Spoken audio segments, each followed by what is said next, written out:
واضح ہو جانے کے بعد جو شخص رسول کی مخالفت کرے گا، رسول کو ایذا پہنچائے گا، رسول کی شان میں توہین کرے گا، وَيَتَّبِعْ غَيْرَ سَبِيلِ الْمُؤْمِنِينَ اور غیر مومن اور مومنوں کے اور وَيَتَّبِعْ غَيْرَ سَبِيلِ الْمُؤْمِنِينَ اور مومنوں کی راہوں کے علاوہ کسی اور راستے کو اختیار کرے گا. مومنوں کے راہوں کے علاوہ بولو کوئی اور راستہ اپنائے گا. اللہ فرماتا ہے نُوَلِّهِ مَا تَوَلَّى، وہ جس راستے پر جا رہا ہے ہم اسی راستے پر اس کو پھیر دیں گے، جانے دیں گے، چھوڑ دیں گے رستے، جا چلا جا. وَنُصْلِهِ جَهَنَّمَ اور اسی راستے سے ہم اسے جہنم میں پھینک دیں گے. وَسَاءَتْ مَصِيرًا اور جہنم کتنا برا ٹھکانہ ہے. اللہ ہم سب کو جہنم سے محفوظ رکھے، آمین یا رب العالمین. یہاں پر بھی بعض لوگ گھپلے کرتے ہیں، ہمارے ہندوستانی، پاکستانی، بنگلہ دیشی مولوی، دارالعلوموں کے مفتی، اور کہتے ہیں کہ دیکھو مومنوں کا راستہ چھوڑ کر غیر مومنوں کے راستوں کو اپناؤ گے تو یہ حرام ہے. ہم نے کہا بے شک حرام ہے، لیکن یارو مومن ہوتا کون ہے؟ مومن بھی مشرک ہوتا ہے. مجھے بتاؤ، ارے نماز ہیں، روزے ہیں، حج ہیں، زکوٰۃ ہیں، یہ بات کی بات ہے.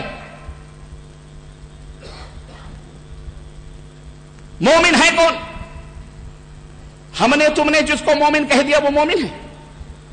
ہم نے کسی کی پکڑ دیکھی، ہم نے کسی کی داڑھی دیکھی، کسی کا جبہ چبا دیکھا اور ہم نے کہا یہ بہت بڑے مومن ہیں تسبیح مصلے دیکھ کر.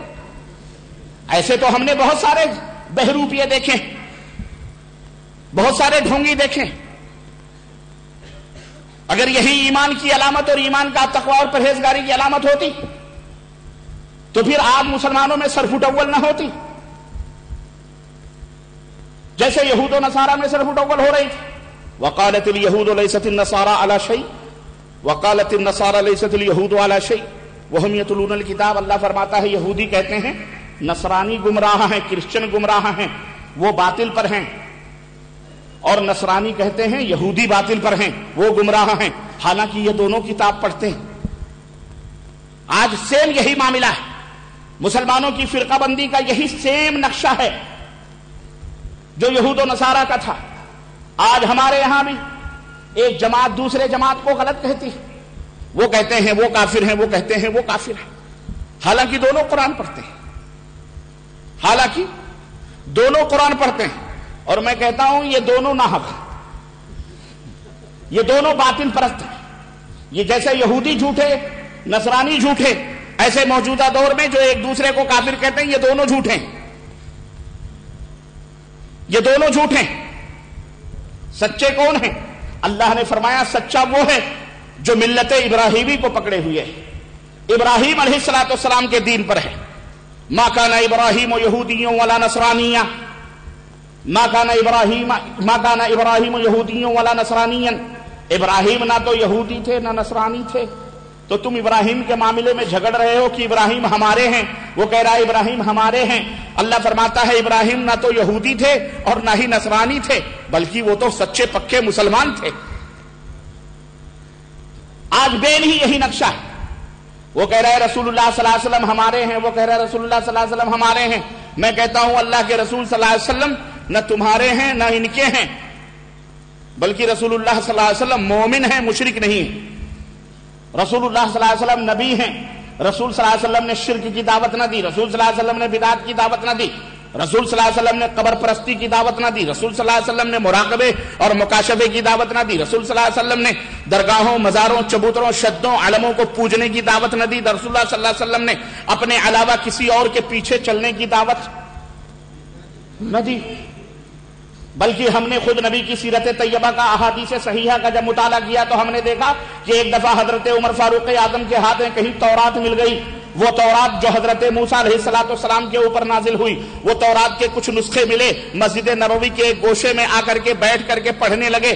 اللہ کے نبی کو دکھا کر کے اللہ کے نبی یہ تورات ملی ہے، میں ذرا سا اس میں کچھ پڑھتا ہوں. اور یہ جا کر کے مسجد نبوی کے کونے میں پڑھنے لگے. ادھر وہ اپنا منہمک ہیں پڑھنے کے اندر، اور ادھر نبی کریم صلی اللہ علیہ وسلم کا چہرے مبارک غصے سے سرخ ہوتا جا رہا ہے. حضرت ابوبکر صدیق نے نبی کے چہرے پر نظر دوڑائی تو دیکھا آپ کا چہرے مبارک غصے سے سرخ ہوتا جا رہا ہے۔ حضرت ابو بکر نے کہا ثقلت قومک یا عمر، عمر تیری ماں تجھے گم کر دے، اما ترى الی وجہ رسول اللہ صلی اللہ علیہ وسلم، تو نبی کے چہرے مبارک کی طرف نہیں دیکھ رہا ہے، تو کیا کر رہا ہے؟ نبی کے چہرے کی طرف دیکھ۔ نبی کے چہرے کی طرف دیکھا تو نبی علیہ الصلوۃ والسلام غصے میں بھرے ہوئے تھے، دو زانو ہو کر کے نبی کی خدمت میں بیٹھ گئے، کہنے لگے رضینا باللہ ربا، اے اللہ کے نبی ہم اللہ کو اپنا رب مانتے ہیں، رضیت باللہ ربا وبالاسلام دینا، اسلام کو اپنا دین مانتے ہیں، اے اللہ کے نبی اللہ کو اپنا رب مانتے ہیں اور آپ کو اپنا نبی مانتے ہیں، اور دین اسلام کو میں مانتا ہوں، اے اللہ کے نبی میں نے غلطی کیا کری؟ آپ نے فرمایا عمر تجھے نہیں معلوم ہے میرے ہوتے ہوئے توریت پڑھ رہے ہو، میرے ہوتے ہوئے توریت پڑھ رہے ہو، والذی نفسی بیدہ، والذی نفسی بیدہ، اللہ کی قسم ہے جس کے ہاتھ میں میری جان ہے، لو کان موسیٰ حیا لما وسعہ الا اتباعی، اگر موسیٰ بھی زندہ ہو کر کے آ جائیں انہیں بھی میری اتباع کے علاوہ کوئی چارہ نہ ہوگا، انہیں بھی میرے پیچھے پیچھے چلنا پڑے گا۔ یہ موسیٰ کون ہے؟ یہ موسیٰ کون ہے؟ موسیٰ کون ہے؟ یہ ہماری قوم کا حال یہی ہوتا ہے۔ کسی نے کہا، کسی گاؤں میں مولوی صاحب پہنچے، کہنے لگے اماں چلو تقریر ہو رہی ہے، مولوی صاحب آئے ہیں، کہنے لگے ہم کو سب معلوم ہے۔ کہیں کیا معلوم؟ آج کل ہوتا، ان سے کہو چلو تقریر سننے کے لیے مولانا آئے ہیں، چلو کہتے ہیں ہم کو سب معلوم ہے۔ مولوی لوگ کیا کیا بتاتے ہیں، ہم کو سب معلوم ہے۔ کیا معلوم ہے؟ کہنے لگے چلو معلوم ہے، چندہ مانگنے آئے ہوں گے۔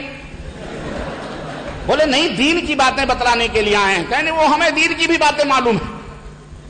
تو بڑھیے سے اس نے کہا کہ کیا دین کی باتیں معلوم ہے، تم بتاؤ تم کس کی امت ہو؟ تو کانگریس پارٹی کی حکومت تھی، کہنے لگی میں اندرا گاندھی کی امت ہوں۔ تو ہم نے کہا موسیٰ علیہ السلام کون ہے؟ ایک بچہ کہتا ہے صحابی رسول ہے۔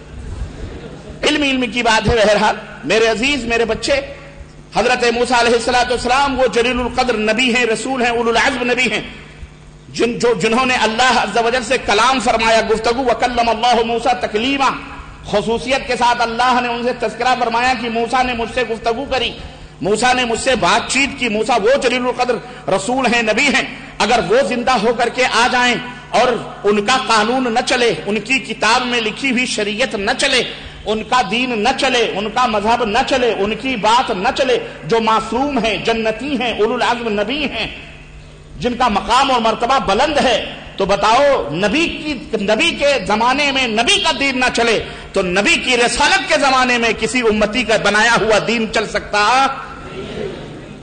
یہ بات کیوں نہیں یاروں کی سمجھ میں آتی ہے؟ میں ابھی آؤں گا، بہت قریب سے سمجھاؤں گا، بہت قریب سے سمجھاؤں گا انشاءاللہ۔ مسئلہ سمجھ کے جانا انشاءاللہ تعالی، مسئلہ سمجھنا، مسئلے کو سمجھ لو، کسی مولوی کے چکروں میں نہ آنا۔ یہ مولوی تمہیں ڈبو دے گا۔ ملک کے وکیل سدھر جائیں اور دین کے مولوی سدھر جائیں تو دونوں صحیح ہو جاتے ہیں، ملک بھی محفوظ ہو جاتا ہے، دین بھی محفوظ ہو جاتا ہے۔ لیکن یہ روٹی بوٹی کے چکروں میں، نیاز اور فاتحے کے چکروں میں ان مولویوں نے بیڑا غرق کیا ہوا امت کا۔ جگہ جگہ فرقے بندی، جگہ جگہ جماعت بندی، جگہ جگہ چھوٹی چھوٹی آفس کھولتے ہیں، اسلام کے نام پر، دین کے نام پر لوگوں کے ایمان پر ڈاکے ڈالتے ہیں، خود قرآن و حدیث پڑھ کر مطلب نکالتے ہیں اپنی اپنی مرضی، ایسے مطلب اور ایسے مفہوم نکالتے ہیں، رب کی قسم کہ وہ جن کے مقلد ہیں وہ اگر سنیں تو کانوں پہ ہاتھ رکھ دیں، یا اللہ اس آیت کا مفہوم تو میں نے بھی نہیں سمجھا جو میرا مقلد سمجھ گیا 1400 برس کے بعد۔ واللہ بتلا رہا ہوں اور میں بتاؤں گا انشاءاللہ اس کی کچھ مثالیں۔ تو عرض کرنے کا مطلب یہ ہے کہ حضرت عمر بن خطاب رضی اللہ تعالی عنہ نے کیا فرمایا؟ حضرت عمر بن خطاب سے رسول اللہ صلی اللہ علیہ وسلم نے فرمایا کہ لو کان موسیٰ حیا، اگر موسیٰ زندہ ہو کر کے آ جائیں، لما وسعہ الا اتباعی، تو میری اتباع کے سوا انہیں اور کوئی چارہ نہ ہوگا۔ ولو اتبعتموہ وترکتمونی لضللتم عن سواء السبیل، اور اے میری امت کے لوگوں، اگر تم نے ان کی اتباع کر بھی لی، ان کی پیروی کر لی اور مجھے چھوڑ دیا تو صراط مستقیم سے ہٹ کر گمراہی کے راستے پہ چلے جاؤ گے۔